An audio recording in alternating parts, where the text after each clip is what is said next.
D-Day, catástrofes aéreas.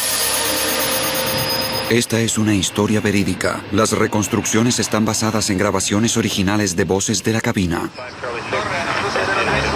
Los estamos observando cruzar el 260 de Lima a 50 kilómetros oeste. La altura es 10.700. En octubre de 1996, un sofisticado avión de pasajeros sale de control durante 30 horribles minutos. Luego se estrella en el Océano Pacífico.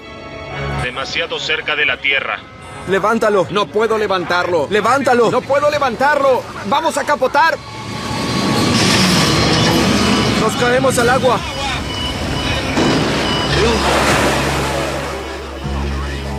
Por ese entonces, nadie comprendía cómo podría suceder eso.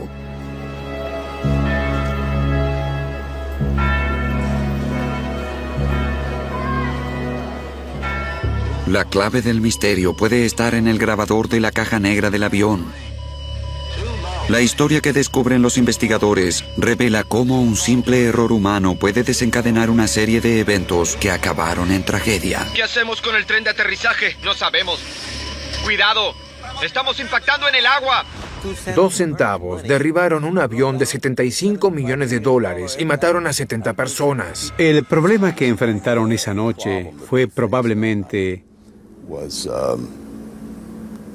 uno de 10 en los últimos 20 o 30 años. Al principio, nunca se pierden las esperanzas. Lleva tiempo llegar al punto en que uno acepta el hecho de que no hubo ningún sobreviviente. ¡Vamos a capotar! Volar a ciegas. Octubre 2, 1996, 12:30 am. Lima, Perú. Aeropuerto Internacional Jorge Chávez. El vuelo 603 de Aeroperú se prepara para despegar hacia Santiago de Chile. El avión es un Boeing 757 de 4 años de uso, un sofisticado avión de pasajeros conocido por su seguridad y confiabilidad.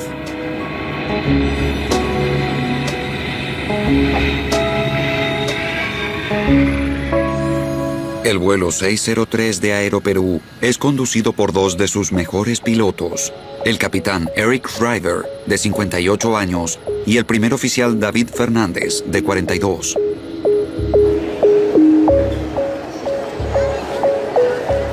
...61 pasajeros y 9 tripulantes van a bordo. La mayoría de ellos son chilenos rumbo a casa.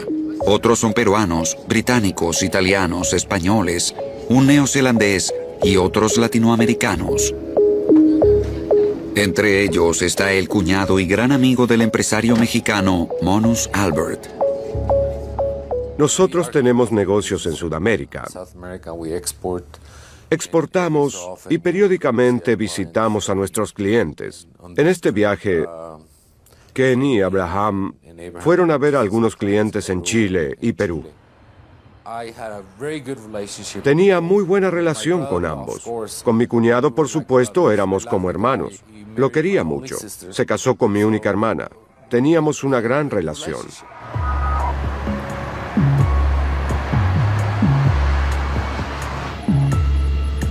La verificación está completa. El primer oficial Fernández llama a la torre.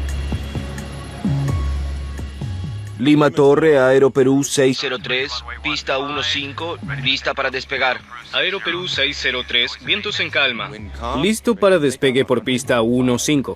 15, transmisor. Flaps 15, control de despegue listo. El capitán bromea sobre la precisión. Mira qué exactos somos, ni los suizos. ¿Andando? El 757 de Aeroperú es parte de una nueva generación de aviones controlados por computadora, en que los pilotos están entrenados para confiar en un sistema central de datos diseñado para reducir errores, tanto humanos como mecánicos. Potencia lista. Lista. En el despegue, el avión se comporta a la perfección. 80 nudos. Control. B1 rodando. B2.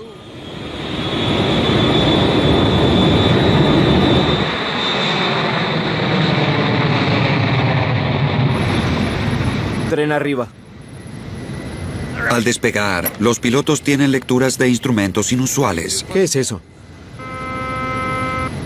Los altímetros se atascaron. El altímetro indica la altura del avión por sobre el suelo. Indica 0, aunque obviamente están volando. Los altímetros se atascaron. Sí. Todos. Esto es extraño. Mantén B2 más 10. El 757 está equipado con 3 altímetros, uno para el piloto, otro para el copiloto y otro de repuesto. Los 3 están muertos. Luego pierden otro instrumento vital, el indicador de velocidad del aire. ¿Velocidad? ¿Cómo?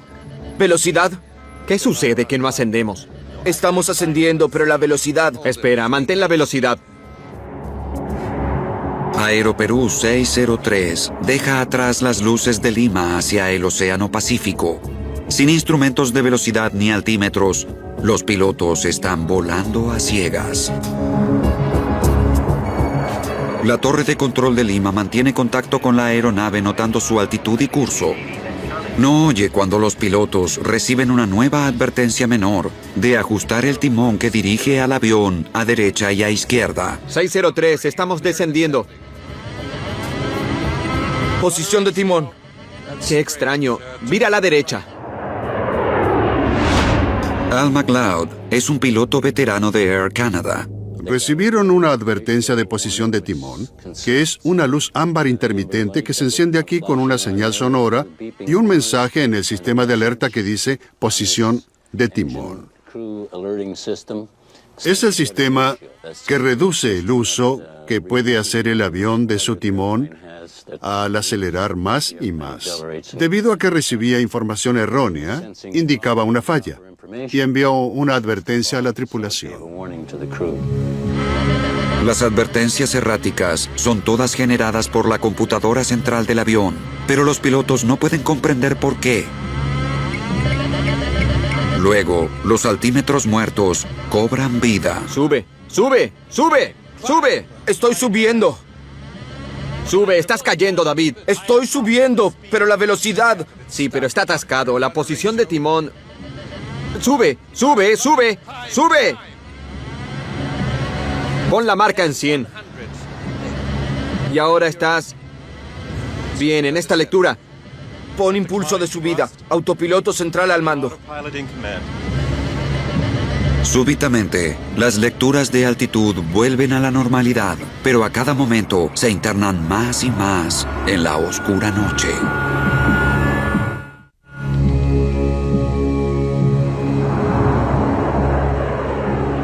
El capitán intenta conectar el piloto automático para poder pensar. No hay comando. El piloto automático requiere datos idénticos de 2 de las 3 computadoras de vuelo del avión.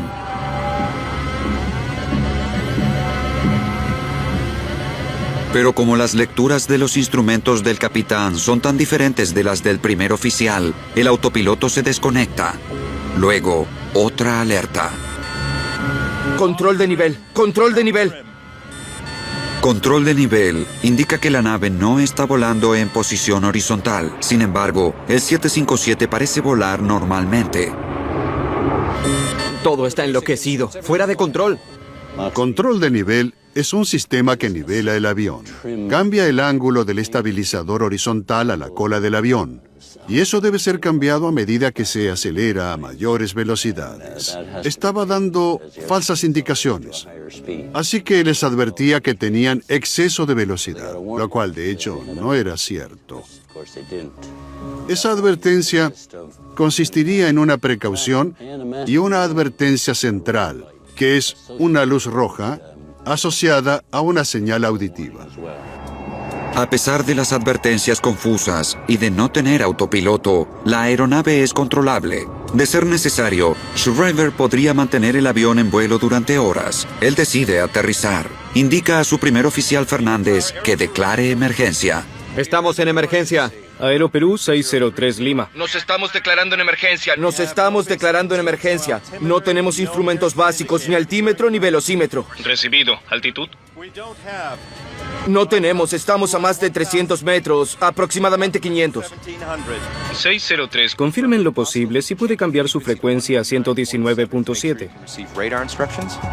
A solo 60 kilómetros de Lima, el vuelo 603 está volando sin instrumentos y esperando que la torre de control lo ayude a aterrizar.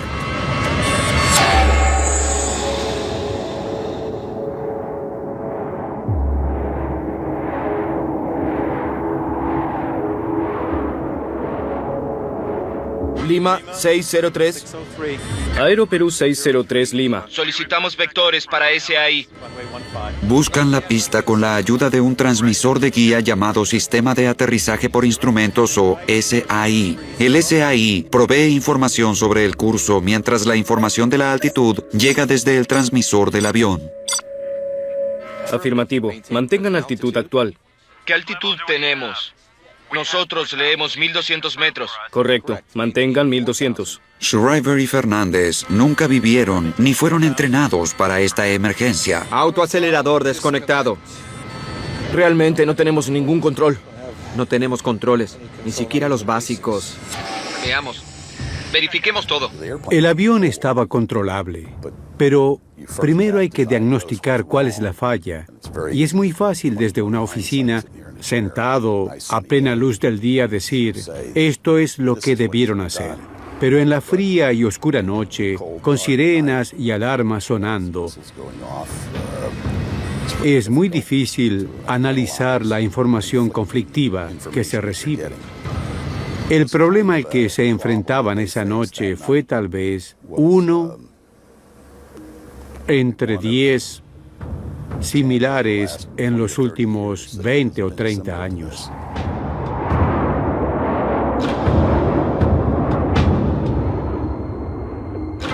Sobre el oscuro océano Pacífico, los pilotos no pueden determinar ni altitud ni velocidad. Requieren a la torre de control que los ayude a aterrizar. ¡Responde! La velocidad del aire es 0. Todas. Dios mío. ¿Puede darnos la velocidad del aire, por favor, si nos tienen el radar? Sí, afirmativo. Desde hace 10 segundos están trepando a 1800 a 35 kilómetros al sur, en curso 195.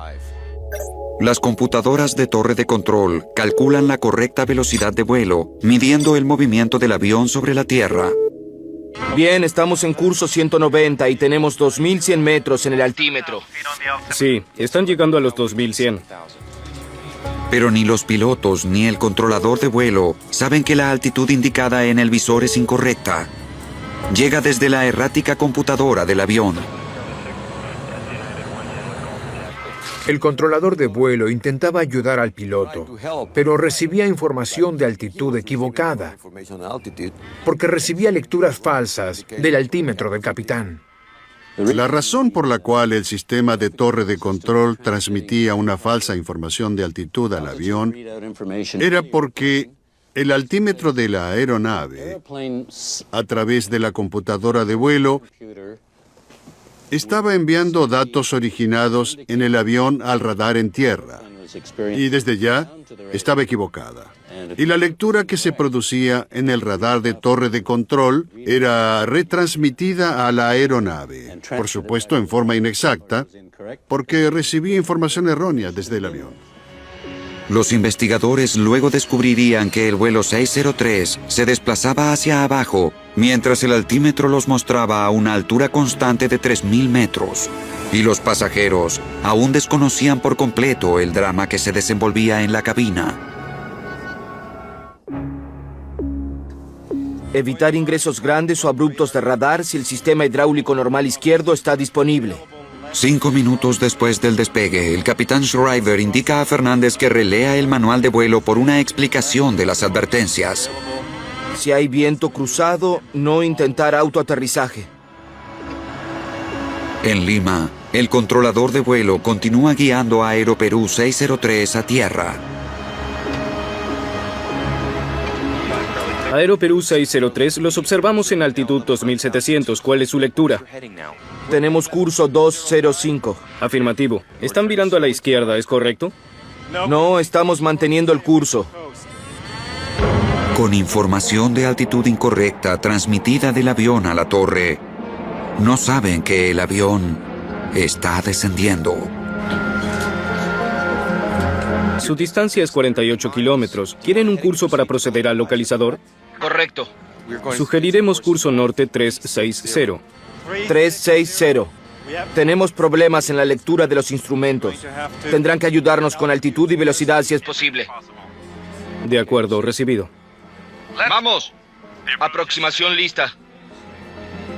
La computadora del 757 enviaba advertencias críticas, información que los pilotos estaban entrenados para obedecer, pero que no era confiable. Intentemos descender con esta lectura. Está ascendiendo.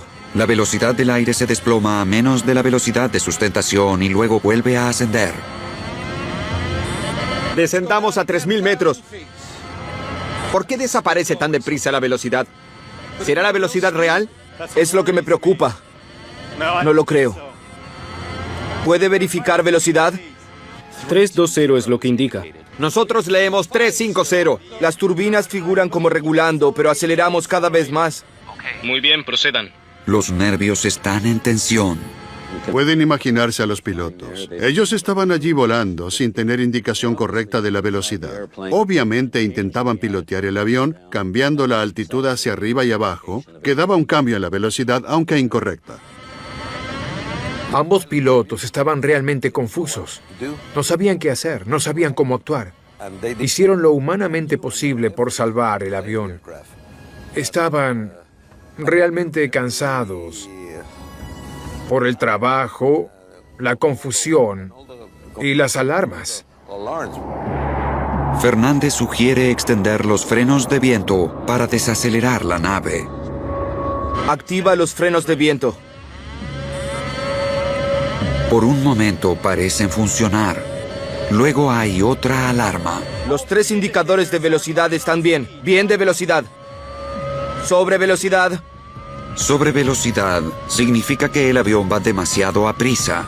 Los pilotos no lo pueden creer, pero la alarma aumenta su confusión. Están obligados a elegir, acelerar o frenar. Las vidas de 70 personas están en sus manos.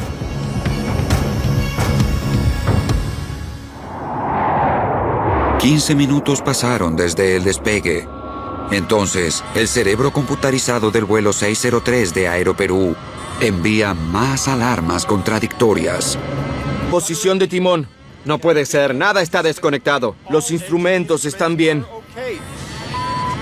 ¿Cuál será nuestra verdadera velocidad? Las indicaciones están bien. La Torre de Lima es su única posibilidad de salvación. Los observamos cruzar el 260 de Lima a 50 kilómetros al oeste. Altitud es 3200, velocidad 280 sobre el suelo. Perfecto.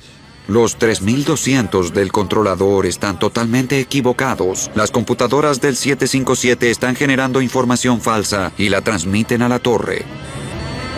Sobre velocidad. Los frenos aún están colocados y hay otra alarma de sobrevelocidad. Ahora, la alarma de velocidad mínima. Descendamos. No podemos estar lentos porque aún volamos. Reciben una alarma de velocidad mínima, que el avión se cae. A la vez, reciben la alarma de sobrevelocidad. Es imposible tener 2 alarmas contradictorias. O bien se caen, o tienen exceso de velocidad. Y eso creaba más confusión. Realmente, estos son problemas que nunca antes sucedieron. Era una nueva emergencia. En aviación, uno siempre intenta saber qué es lo que me matará, qué es lo más crítico. Atendamos eso primero y después veremos los otros asuntos menos importantes. Cuando se tiene una alarma de velocidad mínima o de sobrevelocidad, hay que atenderlas de inmediato. En este caso, estaban recibiendo ambas. ¿Cuál era la correcta? No podían saberlo. El primer oficial comprende que la suerte está en contra de un aterrizaje seguro. Solicitamos si hay algún otro avión que pueda despegar y nos rescate. Recibido. Rescate ha sido alertado. Cualquier avión en la zona que pueda guiarnos. Un Aeroperú que esté en vuelo por aquí. Cualquiera. No digas cosas así. Sí, porque justo ahora estamos en detención. El comando comienza a vibrar violentamente, indicando que el 757 vuela demasiado lentamente y caerá a tierra. Aeroperú 603, tenemos un 707 que despega hacia Budwell. Les avisaremos. No estamos cayendo, es una falsa alarma. El indicador de velocidad marca 350 nudos, bien por encima de la velocidad mínima. No, vibra el mando. Tiene que ser. Pero aún con frenos de viento y todo, mantenemos 2.800 metros. ¿Por qué no tenemos la misma lectura? Cuando el avión se desacelera hasta el punto en que ya no puede sustentarse volando, se detiene o cesa de volar. Hay un sistema de alarma incorporado al avión que les dice a los pilotos cuando ocurre eso. Se lo conoce como agitador de mando, junto con la señal de voz que acaban de escuchar. Cuando este agitador se acciona porque el avión se desaceleró demasiado, se recibe una alarma como esta, donde la vara de mando se agita o vibra, y una voz que dice que el avión se desacelera, y por supuesto los pilotos comenzarán el procedimiento de recuperación. En una batalla entre el hombre y la máquina, el perturbado 757 está ganando. Los pilotos no tienen ningún sentido de orientación o de altitud. Gradualmente han descendido a unos 300 metros sobre el mar.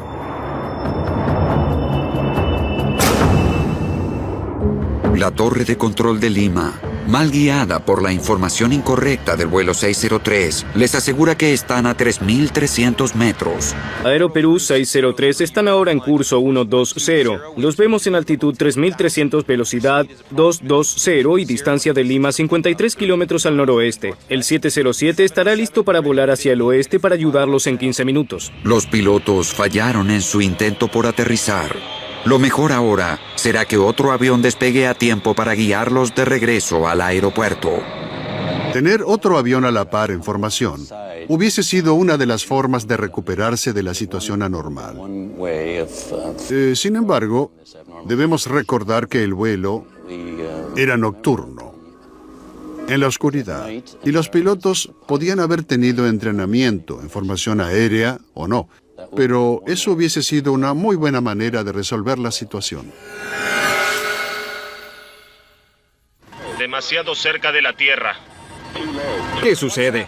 ¿Demasiado cerca? Ahora los pilotos reciben la alarma más terrible de todas. Es la alarma de proximidad de tierra, que significa que es inminente una colisión con el suelo. Aún así, la torre les dice que están a 3.000 metros. Tenemos alarma de colisión y nos dicen que estamos a 3.000 metros. Según el monitor están a 105. No es posible. No hay ningún procedimiento si suenan estas 7 u 8 alarmas, lo cual ellos tenían y no podían desconectar.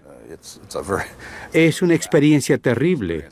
En la grabación se oyen esos sonidos. ¡Gup, gup! Arriba, tierra, tierra.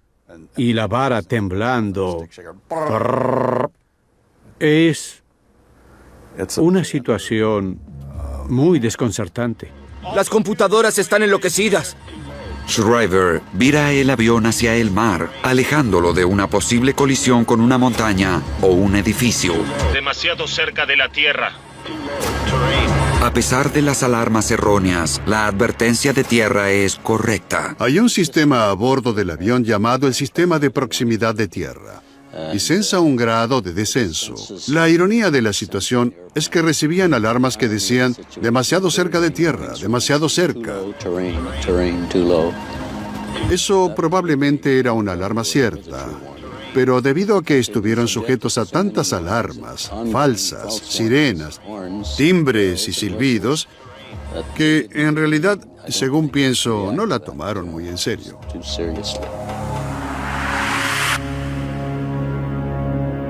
Demasiado cerca de la Tierra. ¿Estamos descendiendo ahora? Tenemos 370 nudos. ¿Estamos descendiendo? Tenemos la misma velocidad. Están a 200 nudos Aproximadamente. ¿200 nudos? 220 con respecto a tierra, desacelerando. 200 nudos es peligrosamente cerca de la velocidad mínima. ¡Rayos, nos estamos deteniendo! Demasiado cerca de la Tierra. Ascendamos, a ver. Ascendamos. Dos hombres peruanos lidian con una situación mortal. Una computadora les dice que vuelan demasiado rápido, demasiado lento y demasiado bajo, todo a la vez.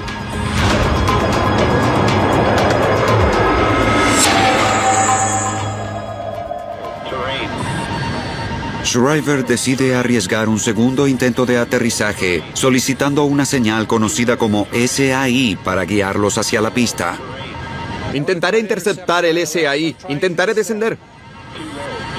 Lima, Aero Perú 603, intentaré interceptar el SAI. Háganos saber si estamos dentro. Recibido, Aero Perú 603, muestran altitud 3200. Los instrumentos parecen funcionar. Por un momento hay una leve esperanza. Este está bien. Este está bien también. El controlador de vuelo intenta levantar el ánimo de los pilotos. Atentos para verificar velocidad. El 707 está por despegar, ya carretea. Confirmen nuestra velocidad. Es muy importante, no tenemos ninguna indicación a bordo. ¿Cómo podemos volar a esta velocidad si estamos descendiendo con motores regulando? Deme la altitud, por favor. Sí, están manteniendo 2900 según la pantalla, señor. ¿2900? Sí, correcto. ¿Cuál es la altitud que registran ustedes? ¿Tienen referencia visual? ¿2900? Pero si nos indican proximidad de tierra, ¿estás seguro que nos tienen el radar a 80 kilómetros? ¡Mira! 370. ¿370 qué? ¿Bajamos el tren? Aero Perú 603 Lima. ¿Y el tren de aterrizaje? De pronto se dan cuenta de la verdad. ¡Nos caemos al agua! ¡Levántalo! Suba. Aero Perú 603, suba. Durante 20 segundos, los pilotos luchan por subir. Demasiado cerca de la tierra. ¡No puedo elevarlo! ¡No puedo elevarlo! ¡Capotaremos! Demasiado cerca de la tierra. Aero Perú 603 Lima.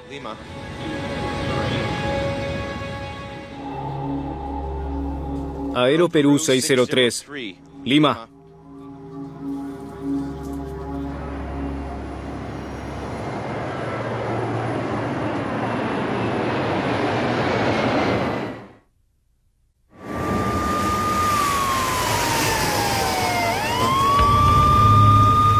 En la mañana siguiente, el empresario mexicano Monus Albert se entera de que se estrelló un vuelo de Aero Perú. A 5 minutos del despegue, la tripulación informó a la torre de control que tenían una emergencia y solicitaron permiso para retornar a Lima. En el proceso se perdió contacto con la aeronave a las 01:10. La última posición de la aeronave era 80 kilómetros al norte de Lima. Cerca de las 6 de la mañana, me levanté y oí las noticias por televisión.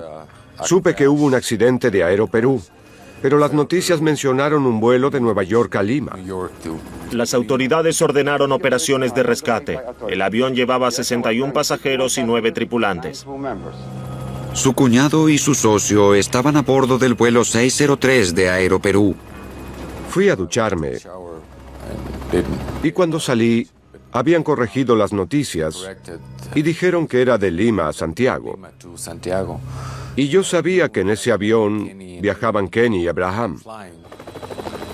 Las noticias eran vagas y decían que podría haber sobrevivientes y que el avión se había estrellado en el Océano Pacífico. No tenía mucha información, ya que la caída fue de noche. En mi mente, imaginé que el avión había acuatizado y que la mayoría habría salvado su vida. Guido Fernández acababa de ser nombrado investigador de accidentes de Perú.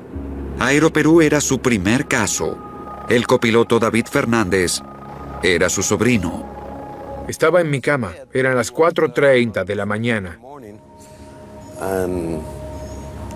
Me llamaron.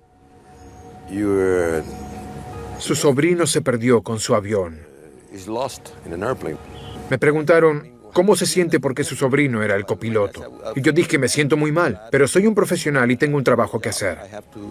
Debo cumplir con mi deber. Y eso fue lo que hice. Fernández se dirige al lugar del accidente en un helicóptero de la Marina.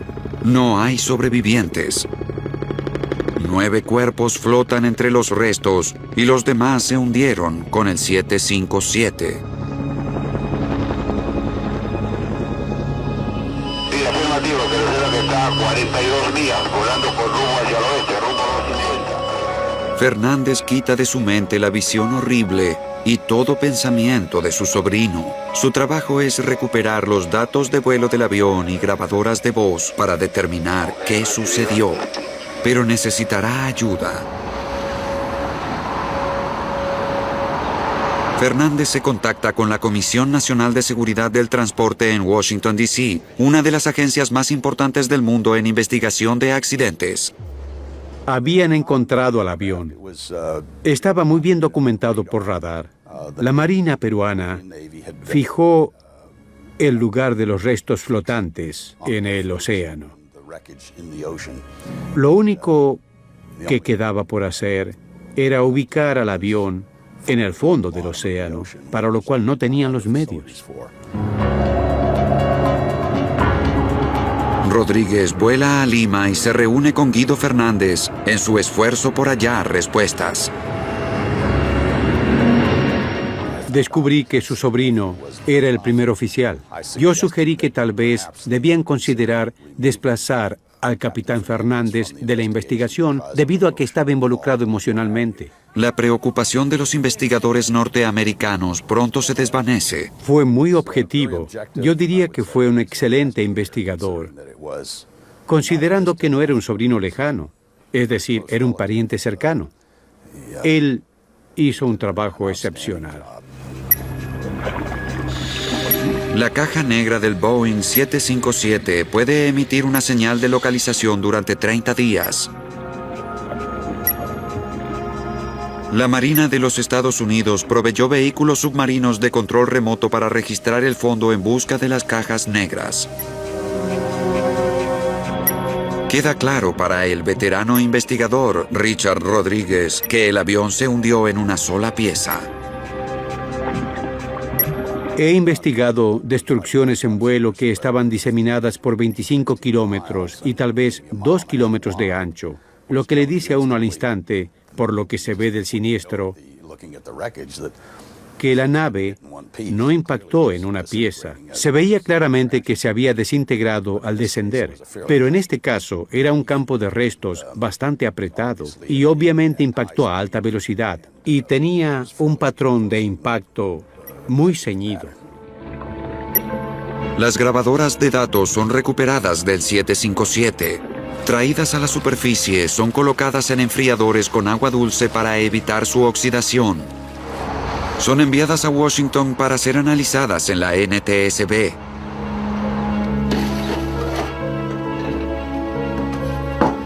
La grabadora de voces de cabina podría presentar la evidencia que buscan los investigadores. Cada palabra pronunciada por los pilotos y cada alarma fueron registradas en la cinta.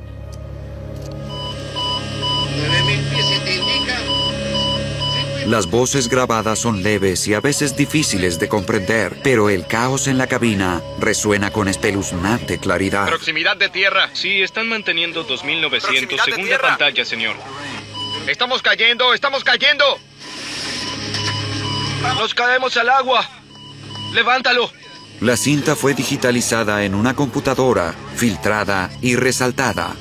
¿Cómo podemos volar a esta velocidad? Si estamos descendiendo con motores regulando. Deme la altitud, por favor. Sí, están manteniendo 2900 según la pantalla, señor. Proximidad de tierra. Proximidad de tierra. Sí, correcto. ¿Cuál es la altitud que registran ustedes? ¿Tienen referencia visual? ¿Está seguro que nos tienen el radar a 80 kilómetros? 2900, pero si nos indican proximidad de tierra. Resultaba evidente que realmente tenían un problema con la altitud y la velocidad. Las indicaciones de velocidad y altitud son funciones del sistema estático Pitot. El sistema estático Pitot se encuentra en todos los aviones, grandes o pequeños. Puertos externos miden la presión de aire en el exterior para proveer datos sobre velocidad y altitud. Si están obstruidos, las computadoras de a bordo generan falsas advertencias. Pero la razón por la que estos puertos se obstruyen es un misterio. Se envían vehículos robotizados para hallar la pieza faltante del acertijo. Los investigadores quedan anonadados al descubrir que el puerto estático del capitán Shriver está totalmente cubierto de cinta adhesiva. Justo antes del despegue del Aeroperú 603 de Lima, trabajadores de mantenimiento limpiaron el avión. Un obrero cubrió los puertos estáticos para protegerlos. Este procedimiento es normal, pero olvidó retirar la cinta. Fue un descuido pequeño con resultados catastróficos. La cinta nunca fue retirada. Y cuando el avión partió y comenzó a volar, solo el aire estático del nivel del mar marcaba los sensores de los instrumentos. De hecho, el avión estaba trepando hacia aire menos denso. Y la información de las computadoras y los instrumentos de navegación era falsa. Y por lo tanto, generaba lecturas falsas. El inspector, responsable de la revisación del trabajo, no lo hizo. El supervisor de turno esa noche no estaba. Estaba enfermo. Y había un mecánico común cumpliendo esa función, pero él tampoco lo vio. Y el capitán o el piloto, en este caso fue el capitán quien hizo el prevuelo, hacen una ronda buscando precisamente ese desperfecto. El capitán revisó el avión esa noche y tampoco lo detectó. Un pequeño trozo de papel engomado causó un accidente. Pero no son estos elementos los culpables, sino los humanos, porque los humanos usaron esa cinta en el lugar incorrecto con un motivo incorrecto. Un accidente alarmantemente similar al del Aeroperú 603 ocurrió con otros 757 solo 8 meses antes. En febrero de 1996, 189 personas murieron cuando un charter alemán llamado Bergen Air se estrelló luego del despegue cerca de Puerto Plata, República Dominicana. La NTSB asiste en la investigación. Un relevamiento de los restos revela que uno de los tubos pitot, la otra parte crítica del sistema estático pitot, estaba bloqueado. Igual que el Aeroperú 603, la noche es el peor enemigo del piloto. El piloto del Bergen Air invierte el avión antes de estrellarse en el mar.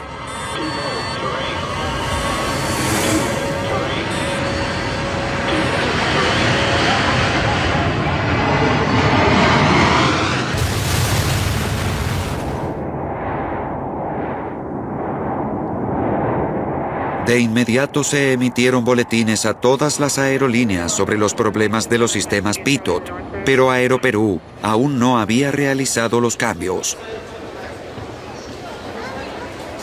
Los boletines y los frutos de la investigación de la República Dominicana sobre el Bergen Air aún no habían llegado a Aeroperú por el tiempo de este accidente. El gobierno peruano, muy adecuadamente, hizo mención a eso en su informe sobre el accidente, diciendo que debieron haber dado más énfasis a esas recomendaciones para que lleguen a los medios aeronáuticos más rápido. 2900, pero está indicando demasiado próximo a la Tierra. Aunque Schreiber y Fernández hubiesen sabido del caso Bergen Air, no los habría ayudado a sobrevivir, dada la gran presión de su situación. ¿Bajamos el tren? Es fácil sentarse aquí en la cabina del 757 con un síndrome de lunes, habiendo escuchado las campanillas y las alarmas de sobrevelocidad y las de proximidad de tierra y de velocidad mínima. Es muy fácil hacer eso y luego sentarse aquí y decir lo que yo hubiese hecho como piloto experimentado. Pero ponerse en la situación de aquellos dos pilotos esa noche, que estaban en una situación muy difícil, y recuperarse es una cuestión muy diferente. 2 semanas después del accidente, Monos Albert, buscando los restos de su amigo y su cuñado, se encuentra con docenas de familias que también buscaban a sus seres queridos. Finalmente, los identifica en una morgue de Lima. Yo quería encontrarlos. Realmente quería hallarlos. Y una parte de mí no los quería hallar porque mantenía la fantasía que quizás, si no los hallaba, podrían estar en una isla bebiendo y mirando muchachas bailar. Pero cerré el capítulo. Pude llevarlos para que lo enterraran. Y habrá un lugar para que la familia coloque unas flores y diga, Mi cuñado está aquí, mi padre está allí, mi esposo está allí. Ahora que los investigadores tienen las respuestas al misterioso accidente del Aeroperú 603, comienzan los juicios.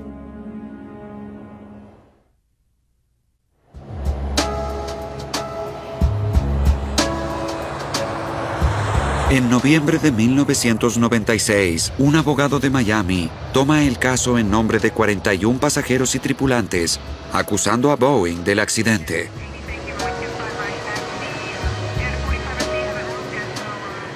Boeing debe prever el mal uso de su producto. En otras palabras, el fabricante es legalmente responsable por el mal uso previsible de su producto, si puede ser corregido.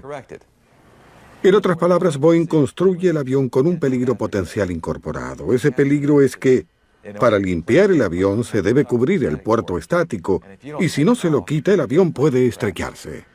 Yo los quería de regreso. Y ya que no podían regresar, por lo menos quería que las esposas de las víctimas fuesen compensadas. ¿Cuánto vale eso? No lo sé. Abraham tenía 3 hijas que ahora no tienen a su padre. Entonces, ¿cuál es la compensación? La mejor compensación, si se puede lograr, es regresarlo a la vida. Pero, debido a que eso no es posible, la otra posibilidad es obtener una compensación monetaria. Y uno pelea por la mejor posible. Boeing arguye que la falta fue cometida por Aeroperú, no su 757. Un obrero de Aeroperú cubrió el puerto estático que está marcado con claras advertencias. Boeing también responsabiliza a Shriver. Era su trabajo inspeccionar visualmente el avión antes del despegue. Pero el investigador Richard Rodríguez puede comprender cómo Shriver no vio la cinta que cubría el puerto estático. Una de las razones es porque estaba muy alto, tal vez unos 3 o 4 metros de altura, y de noche se dificulta la visibilidad con una linterna, en especial siendo una cinta plateada que no se debe usar.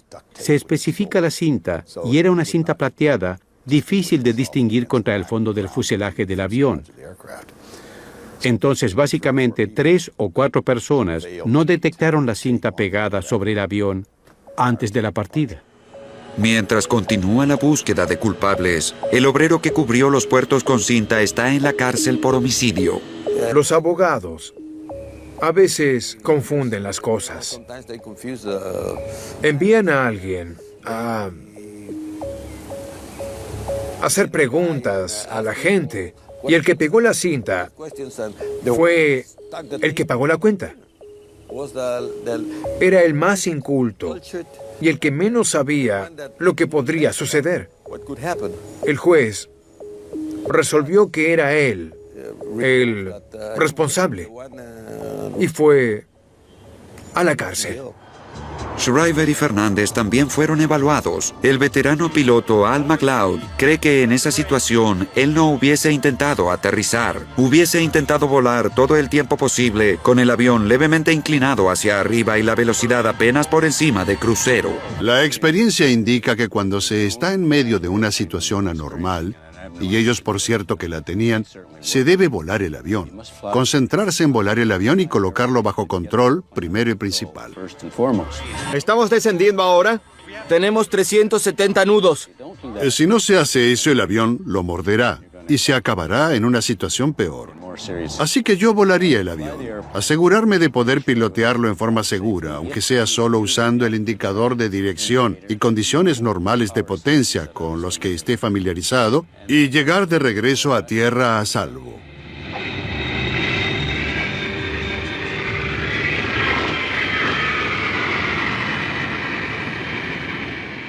En 1999, Boeing y Aeroperú decidieron solucionar los juicios fuera de los tribunales. Los familiares recibieron una retribución excepcional, un promedio de $1 millón por víctima. Los daños fueron altos debido a la forma horrible en que murieron las víctimas.